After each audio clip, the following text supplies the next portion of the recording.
This is our figure eight rib rotation. So for this, I'd like you to use some kind of an unweighted object like a light foam roller or a yoga block. Something that's about 6 to 12 inches will be fine. If you have the yoga block or a solid foam roller, just go palms on the outside and hold it in front of your chest. If we're using some kind of a roller that has a hole in it, then go fingers through it and then thumbs on the outside. If it's solid, then just put your palms on it like the block.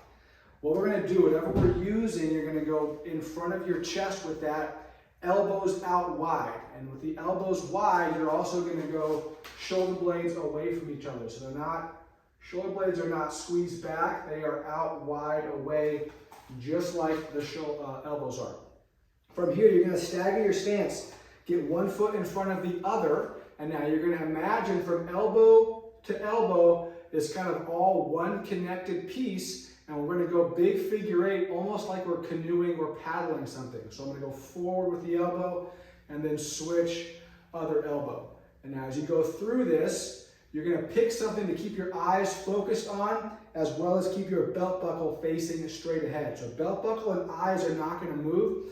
It's just going to be the middle part of your back, shoulders and chest that are moving. And you're going to go big figure eight, focused on smooth transitions, without moving your belt buckle, without moving your eyes. You're going to go for the prescribed amount of time, and then you'll freeze, and we're just going to reverse it now. So now I'm going to go backwards. Same exact thing. Belt buckle and eyes are forward, and I'm just drawing that big figure eight, getting that good chest turn as I go. So big things to pay attention to here are A, making sure I'm not getting too much extra movement. So really focus on keeping your belt buckle and your eyes fixed.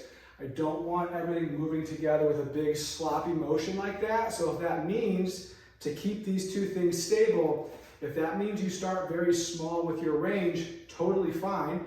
Gradually increase that as you feel comfortable, making sure belt buckle and eyes stay still. Second thing is make sure you're using elbow to elbow in like the chest as one connected piece. So there should not be a situation where this chest is staying square and it's just your elbows moving. If I move one elbow, the other elbow should be moving the same amount, just in the opposite direction. That's how I make this all one connected piece. So make sure we're getting that opposite and reciprocal motion.